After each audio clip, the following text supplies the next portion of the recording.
Good morning student. आज हम 11th class के 5 लॉ फर्स्ट चैप्टर में जो हैं उनके बारे में डिस्कस करेंगे। तो फर्स्ट लॉ है हमारा लॉ ऑफ कंजर्वेशन ऑफ मास। ये जो लॉ था ये दिया था हमें लेवोसियर ने। According to this law sum of mass of reactant should equal to the sum of mass of product. मतलब कि जो इतना रिएक्टेंट का मास होगा उतना ही मास प्रोडक्ट का होना चाहिए। फॉर एग्जांपल जैसे carbon plus oxygen gives carbon dioxide. यहाँ पे कार्बन का मास 12 है, ऑक्सीजन के 2 मोल्स है तो इसका मास 32 हो गया। कार्बन डाइऑक्साइड इसका मास 44 हो गया।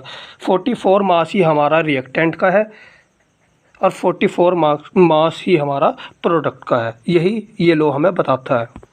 सेकंड है हमारा लॉ ऑफ डेफिनेट प्रोपोर्शंस। ये लॉ दिया था हमें राउल्ट ने। According to this law a chemical compound no matter from which source where it has been obtained it will have the same element combined together in same proportion by mass।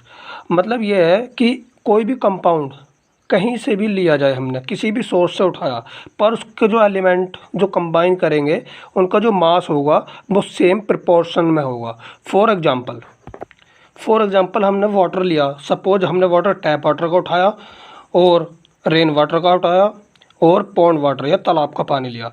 इसमें जो हम देखेंगे element उनका मास जो होगा सब में same ही होगा।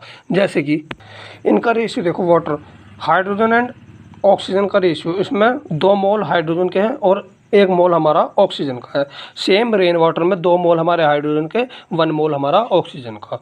सेम पॉन्ड वाटर में तो हम इनका सिंपल जो मास रेशियो देखें तो 1:8 हमारा टैप वाटर का आ रहा है, 1:8 हमारा रेन वाटर का आ रहा है, 1:8 हमारा पॉन्ड वाटर का आ रहा है।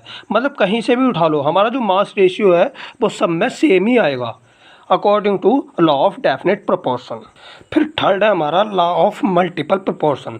ये लॉ हमें दिया था जॉन डाल्टन ने। According to this law when 2 element combine to form more than one compound then the different masses of one element which combine with fixed mass of other elements bear a small whole number ratio to one another।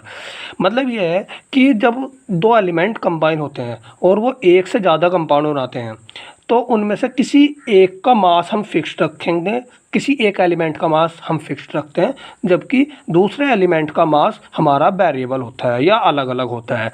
तो उसमें हमारा जो उनका ratio बनकर आएगा ना fixed mass का other elements के, तो वो सिंपल होल नंबर रेशियो में आएगा। जैसे कि हम आपको बताते हैं एग्जांपल्स के थ्रू।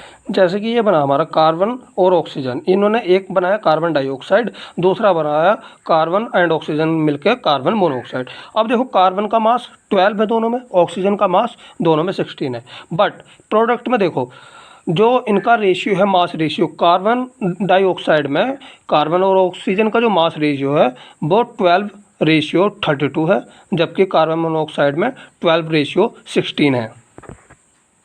तो इसमें देखो आप कि ऑक्सीजन के जो है डिफरेंट मास है, मतलब एक में 32 है एक में 16 है।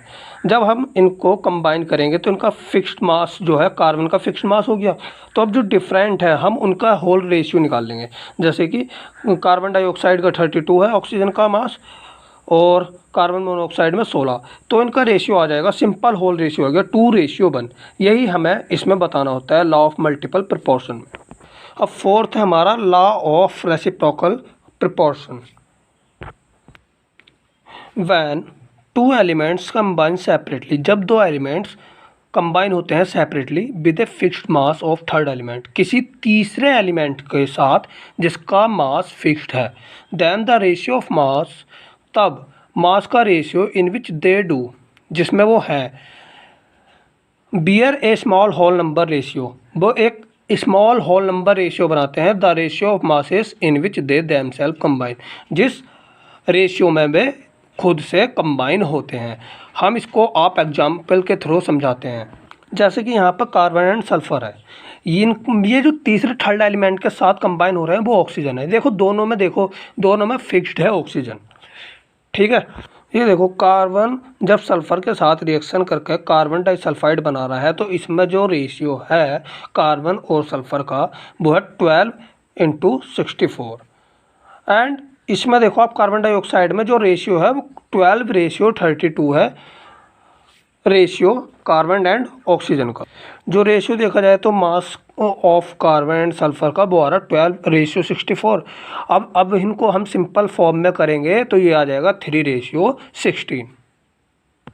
अब देखो यहाँ पर ऑक्सीजन का मास फिक्स हो गया। अब जब कार्बन और सल्फर ये कंबाइन करेंगे अलग अलग ऑक्सीजन के साथ तो यहाँ पे ऑक्सीजन का रेशियो देखो दोनों में 32 आ रहा, तो ये तो सेम हो गया। अब हम डिफरेंट वाले लेंगे, मतलब कार्बन और सल्फर का जो रेशियो है मास रेशियो हम वो लेंगे। जैसे कि यहाँ पर आया कार्बन और सल्फर का रेशियो, कार्बन देखो इधर 12 है और इधर 32 है सल्फर का, तो हम इन दोनों का रेशियो निकालते हैं तो ये रेशियो आता है हमारा 12:32। अगर हम इसे सिंपल होल रेशियो में देखें तो आएगा हमारा 3:8। तो फिर हम इनका रेशियो निकालते हैं तो 3:8 रखा हमने, उसके अपॉन में 3:16 रखा। जब हम इनका रेशियो निकालते हैं तो ये हमारा सिंपल आ जाता है 1:2 या 2:1। यहाँ पर हमारा आएगा 2:1 क्योंकि हमने ऊपर रखा 3:1। अगर हम रखते 3:16 तो हमारा आता रेशियो 1:2। ये आ गया हमारा 2:1 इसको काटने पर। यही है हमारा लॉ ऑफ रेसिप्रोकल प्रोपोर्शन। देखो एक बेसिक सा डिफरेंस है law of reciprocal and law of multiple proportion में। देखो लॉ ऑफ मल्टीपल प्रोपोर्शन जो है उसमें हम सिर्फ 2 एलिमेंट का यूज़ करते हैं, जैसे कि मैंने आपको दिखाया है इस स्लाइड में। ये हमारी स्लाइड है, कार्बन एंड ऑक्सीजन। देखो इसमें कार्बन और ऑक्सीजन इस वाले उसमें भी और इसमें भी कार्बन एंड ऑक्सीजन। जबकि हमारा जो लॉ ऑफ रेसिप्रोकल है इसमें हम 3 एलिमेंट कंबाइन करते हैं, जैसे कि आप देख रहे हो कार्बन सल्फर एंड ऑक्सीजन। यही इन दोनों के बीच में एक मेन डिफरेंस है। उसके बाद हमारा 5th एंड लास्ट है गे-लुकास लॉ। तो according to this law when gases react they do so in volume.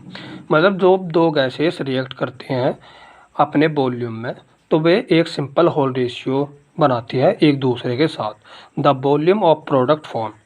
ये सिर्फ गैसेस पर ही एप्लीकेबल है। मतलब मैं आपको इस जो लिखा है ये बताता हूँ, when gases react they do so in volume which bear a simple whole ratio to one another and to the volume of product formed if they gaseous। For example कि हाइड्रोजन गैस ली, उसकी reaction हमने chlorine gas के साथ कराई तो हमारा hydrogen chloride बना।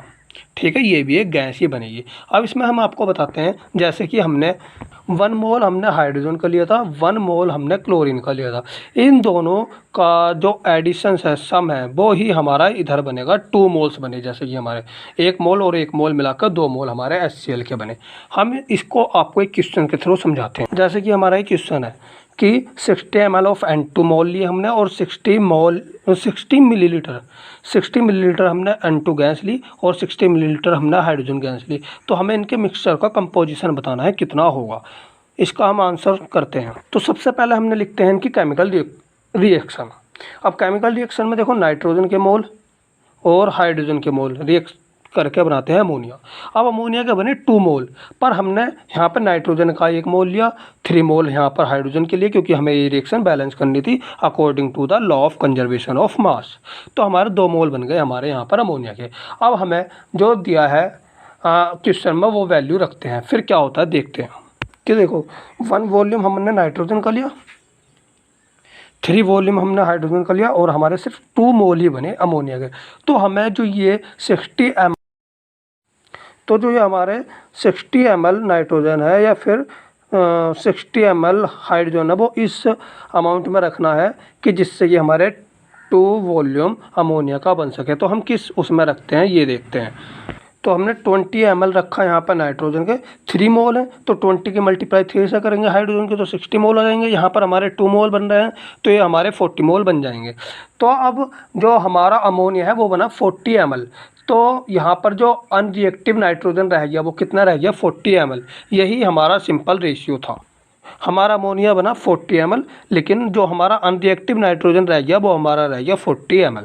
यही था ये लॉ ऑफ गे-लुकास लॉ।